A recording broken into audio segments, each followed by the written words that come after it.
อ้ยคิดฮอดเฮงแต่บ้านนอกไอ้ไทยบ้านนอกนั้นลอยเมียวบ่ได้อุ้ยเจ็บเด้เนาะน้องจอยเฮ็ดบัดนี้น้องอ้อยเฮ็ดบัดนี้น้ำของน้องอ้อยไผเป็นคนเฮ็ดให้ฮะพ่อเฮ็ดเองพ่อเฮ็ดเองจ้างลุงบ่อ๋อลุงของเจ้าไม่เฮ็ดให้อ๋อเบิดเท่าใดได้เฮ็ดห้องน้ำน่ะประมาณ3 ล้านไปโอ้แพงเนาะเอ้า2 คนเสื้อเหลืองกับเสื้อสีส้มน่ะลูกเคยติลูกเคยแล้วอ้าวมีลูกเคยแล้ววันนี้แสดงว่าบ่คู่แล้ววันนี้ลูกสาวของไอ้พ่อมีแต่2 คนวันนี้ลูกเคยมาแล้วได้2 คนบ่าวไทยบ้านนอกสิไปไว้ไสบัดนี้บ่มีแล้วบ่พอโอ้ตายแล้วน้องจอยเอาอีดีไอ้ท่ามีลีเขากลัวเราเอาเป็นยังเจ้าจึงโสดนะบ่มีไผเอาเพราะว่าบ่งามดิเพราะว่าบ่งามแม่นอ๋อแม่นบ่อายว่าเจ้างามแล้วบ่งามมันดำน้ำมีแต่สิวถ้าสมมุติผู้บ่าวมาจีบนี่เจ้าต้องเอาหน้าตาผู้บ่าวประมาณใดสเปคจังใดจำใดก็ได้สูงยาวขาวเทพบ่เฮ้ยคือหน้าตาบ่เกี่ยว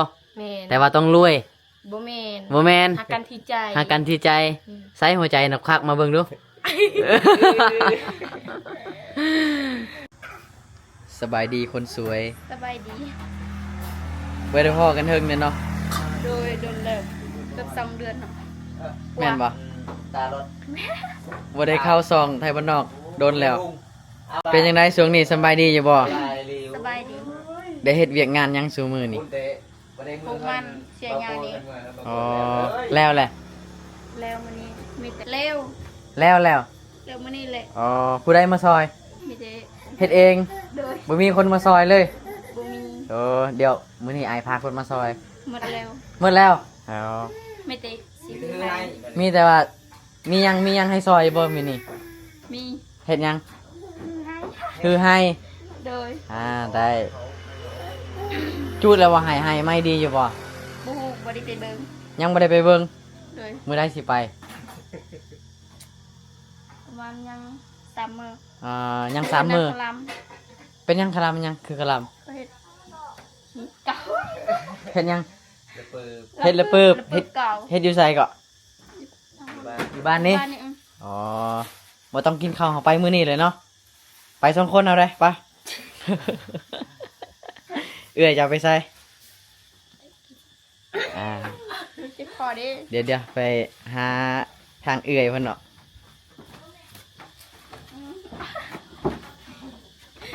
เอ้ยบ่ทักทายกันเลยบ่สบายดีป้าเจ้าชื่อหยังชื่อจอยโอ้ยได้พอกันดนเนาะโอ้พ่อแม่น้องก็บ่อยู่มื้อนี้อ๋อแล้วเนาะเฮ็ดเวียกเฮ็ดงานยังสิฮือให้อ๋อยังชื่อให้เอาอยู่บ่คนมาซอยเอามาซอยแล้วให้เมื่อบ่ให้เป็นไดให้อยู่เลย อยู่เป็นเคยเลยบ่แม่นอยู่เป็นแฟนเนาะบ่ได้อยู่เป็นเคยเนาะเป็นเคยก็ได้เอ้ยเดี๋ยวสิเฮ็ดหยังสู่อ้ายกินมื้อนี้ชิ้นงัวเฮ็ดชิ้นงัวสิเฮ็ดอะไรกินแบบลวกบ่หรือลาบหรือว่าแกงลวกแล้วก็จ้ำแจ่วอ๋อพี่น้องมากินข้าวนำน้องยังก็น้องจอยน้องอ้อยเนาะมาเบิ่งสาวจอยสาวอ้อยเฮ็ดกับข้าวคือเก่าเฮิงแล้วบ่ได้กินฟิล์มอายเพิ่นซอยบัดนี้แม่เฮ็ดแบบได้ปะซอยเพิ่นว่าสิลวกแล้วก็ซอยลวกจ้ำแจ่วเนาะอ้อยไม่ตะนะค่อยกินข้าวเฮือนเราหลายเทื่อแล้วแต่ว่าหลายเดือนบ่ได้มากินเนาะก็เลยมากินรอบนี้เนาะโอ้ย2 พี่น้องปอกก้อยบ่เตียวสบายดีพ่อเฒ่าสบายดีบัดชวนเนาะบ่าวไทยบ้านนอกก็บ่ได้เห็นพ่อเฒ่าโดนเนาะโดนอีหลีได้ประมาณ 3-4 เดือนพุ่นแหละที่บ่ได้ไปถ่ายเนาะบ่ได้ไปถ่ายครอบครัวเพิ่นเนาะเป็นจังได๋ช่วงนี้ข้าวน้ำซ้ำปลากะพอกินอยู่บ่โอ้สิหมดแล้วข้าวสิหมดแล้วยังได้อยู่เทิงนี่แหละข้าวใช่ข้าวยังได้นี่บ่หมดนี่โอ้อันนี้คือข้าวเปลือกของเพิ่นเนาะวันยัง10 กระสอบเนาะเพิ่นเอาไว้อยู่เทิงพุ่นโอ้ ใส่ลูกสาวไปใส่เบิด นี่เลยเฮ็ดกินนี่แหละ โอ้ลูกสาวของเพิ่นกำลังแต่งอยู่ครัวกินเนาะพูด2 คนเอ้า2 คนเสื้อเหลืองกับเสื้อสีส้มน่ะลูกเคยติ ลูกเคยแล้ว อ้าวมีลูกเคยแล้ววันนี้ เออ แสดงว่าบ่คู่แล้ววันนี้ลูกสาวของไอ้พ่อมีแต่2 คนวันนี้ลูกเคยมาเลยเด้อ2 คนบ่าวไทยบ้านนอกสิไปไว้ไสบัดนี้ บ่มีแล้ว บ่มีแล้ว บ่พอ โอ้ยตายแล้วบ่าวไทยบ้านนอกสิได้กลับเฮือนแล้วบาดนี้ ถ้ายัง2 คนใหญ่ ยัง2 คนใหญ่พุ่น โอ้ยเนาะบ่าวไทยบ้านนอกเสียใจเนาะมื้อนี้มีลูกเคย2 คนมาแล้วเนาะบ่าวไทยบ้านนอกบ่มีแล้วบาดนี้สิได้กลับเอ้าพอเฒ่าสิได้กลับได้บัดนี้ โดยถ้าไอ้นางไผ่ใหญ่อีก เออเนาะบ่หยอกว่าพัวเพิ่นแหละครับพี่น้องเอ้ยเนาะนี่พี่น้อง ความให้กินได้ก็กิน แล้วปลูกบ้านจูดให้ แล้ว แล้วเนาะ แม่นแล้ว อ๋อใส่ซอจอยว่ายังบ่แล้วยังไปฮือให้อีก ยังอยากฮือเลย อีก 2-3 มื้อนี่บ่ เออ โอ้ เรียกตลอดคู่มือเรียก โอ้ ทุกวัน เพิ่นว่าฮีตของเพิ่นเนาะเวลาแขกซานมาเฮือนต้องยินเหล้าสุกินก่อนจ่องหนึงคือยินน้อยแท้บ่เฒ่า มักเต็มบ่ มักเต็มแล้ว อ่า โอ้ยได้แล้ว นี่ฮีตของเพิ่นว่าบ่กินบ่ได้เนาะ บ่ได้ อันนี้คือแบบความสามัคคี แม่นเลย ถ้ากินแล้วกะความอยู่ดีมีแห้ง เป็นลูกเคยบ่ได้ติบ่กินหมดนี่ เออ ชนะแล้ว พอเฒ่ากินเหล้าโคตรเก่งเนาะ โอ้ย เก่งดีว่าเก่ง ยอมรับอีหลีได้ เด็กที่บ้านเฮานี่ต้องมีเราไปก่อนเนาะ แบบอับตอนแพงกันอายุดีมีแห้ง อันนี้เรื่องความสำคัญที่สุด เฮ้ยสำคัญที่สุดเพิ่นว่า เดี๋ยวว่าได้แล้วจำผิดอันนี้ได้แล้วจำได้ โอ้เนาะ เดี๋ยวจำบ่ได้ได้ผิด ดมได้ไหมดมได้ก่อน ได้เราเมืองน้องเด็ดสุดได้หัวหน้า เดี๋ยว เอ้ยเดี๋ยว เป็นได น้ำก็น้ำห้อน ถ้าจะเป็นลูกเคยเพิ่นว่าต้องกินเหล้าให้ได้เด้ ว่ากินว่าอะไรหรอก ยอมแล้วบ่บัดนี้อ้าวยอมตั้งแต่ยกจอกเพิ่นบ่ เพราะว่าเราไม่ชอบเหล้าเบียร์ก็มีอยู่ในรถ อ่าเอ้ยจังไดบัดนี้ เชฟบ่เคย ที่ใด โอ้ยลำน้อง จอกเดียวนอนเลยเลย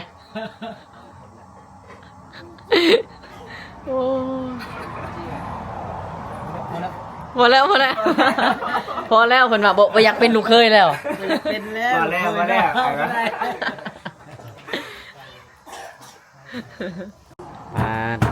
เอาเช่นอะไรกินหนังนี่น้องจ้อยเช่นอะไรกินหนังนางงัวนี่สิลวกเบิด บ่ อ๋อเห็นได้กินซะ เป็นซื้อ แกมซื่อๆโอ้ยแควดีเนาะเจ้ากินหนังก็ได้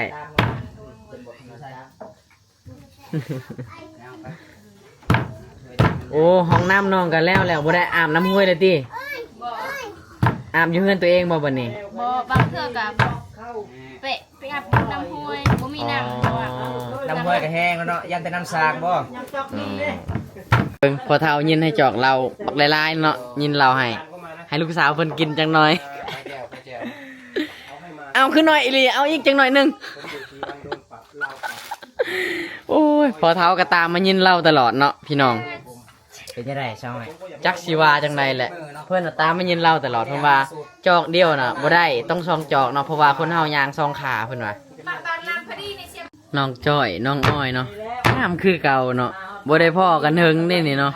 บ่จื้อคือกันว่าอายน่ะมาตอนเดือนใดไปถ่ายน้องๆน่ะต้นอีหลีคือมาหาน้องกับมาหาดุอยู่เนาะแต่ว่าบ่ค่อยได้ถ่ายคลิปเนาะแบบมาถ่ายคลิปแถวนี้ก็แวะมาหาน้องจ้อยน้องอ้อยอยู่แต่ว่ายังบ่ได้ถ่ายคลิปน้องเนาะอันนี้ก็น้องก็ได้เข้าซองของบ่าวไทยบ้านนอกอีกครั้งเนาะอันนี้เนาะ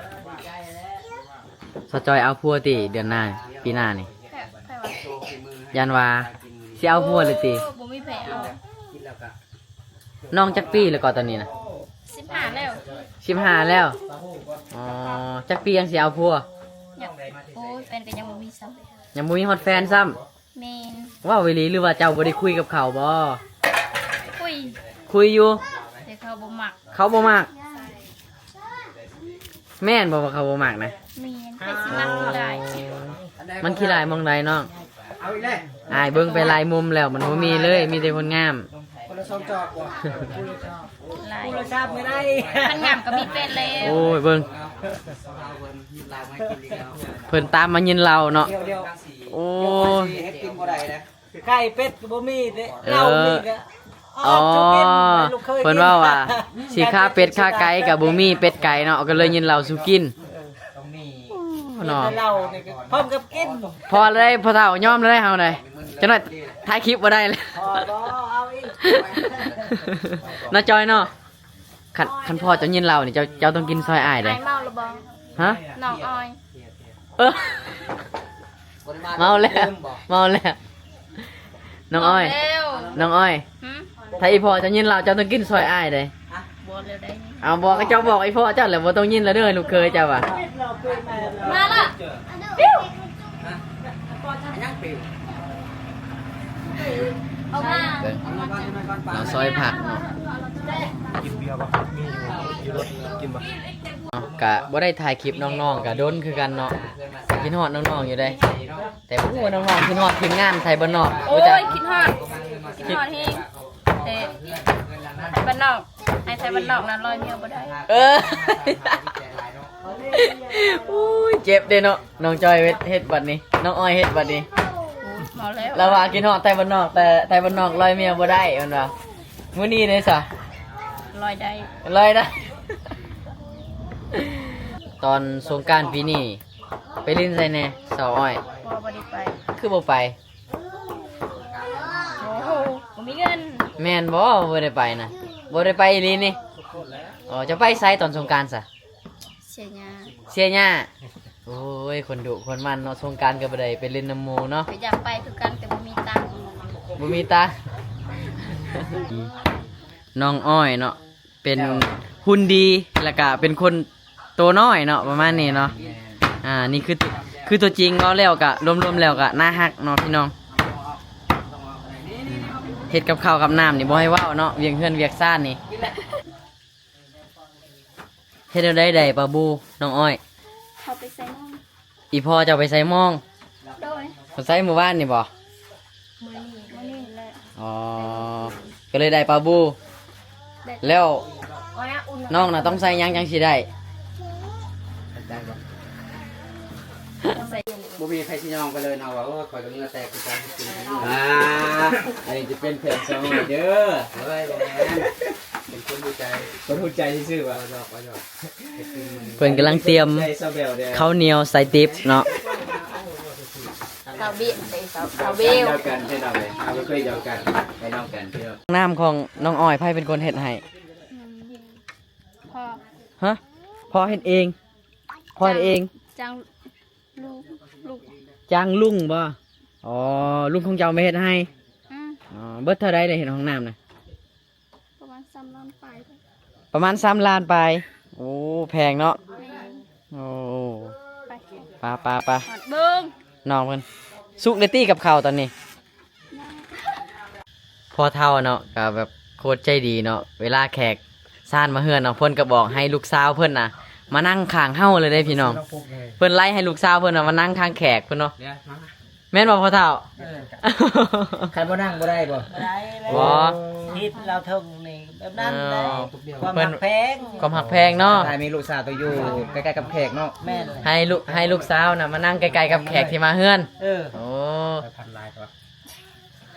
เอาไป น้องจอยน้องออยคือบ่นั่งบัดนี้ นั่งเร็วดิ นี่ ผู้หนึงเบิ่งนี่ได้พอป่ะเห็นบ่เราเทิงเฮาทางใดผู้หนึง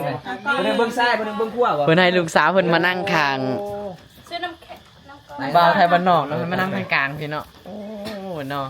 ไปมาเฮือนเราเนาะอีพอเรายินเราให้ตลอดเลยบัดนี้สิให้ลูกสาวเพิ่นกินน้ำเอ้ากินจังหน่อยหนึงก็ได้ คนละครึ่งเรา คนละครึ่งนะคนละครึ่งเอากระทาจริงใจเอา สงสารน้องเขา เออ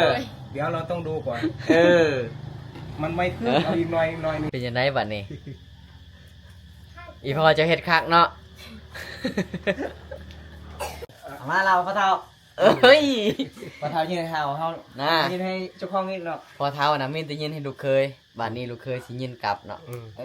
อเอาไหนหรือเอาลาย สำใดลูกเคยยังยืนตาโลดดอก จังได้ก็สู้เราบ่ได้อยู่แล้วเนาะเพราะว่าเขาเป็นเคยเพิ่นแล้วเพิ่นก็กินเหล้าเก่งกว่าอีกอันสิแข่งเพิ่นก็บ่ได้เอ้า เฮ้ยลืม นี่ บ่ได้ลูกเคยกินก่อนได้ เอากินก่อนบ่ กินแล้ว เอายินเรากินก่อนบ่ แล้วมันดีค่ะ โอ้ยบ่อยากกินกันตอนนี้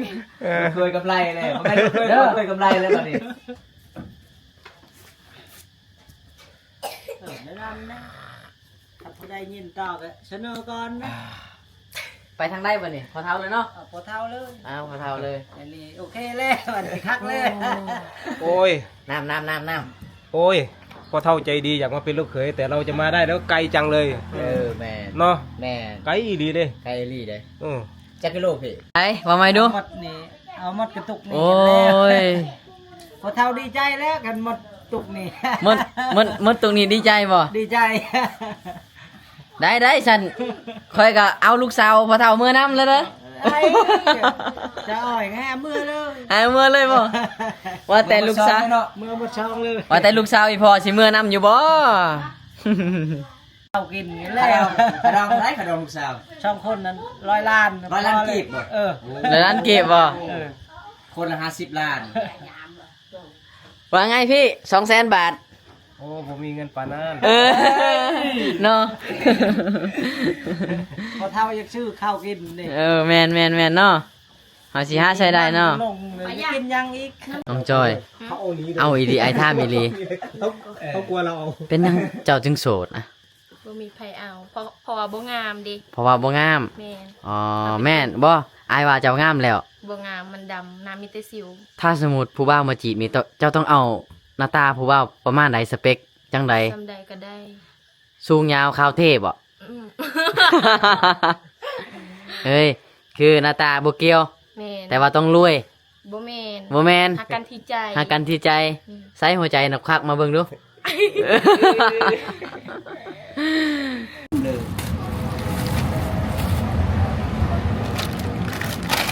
น้องอ้อยสิยินน้ำสุกินเนาะอากาศร้อน จบดิ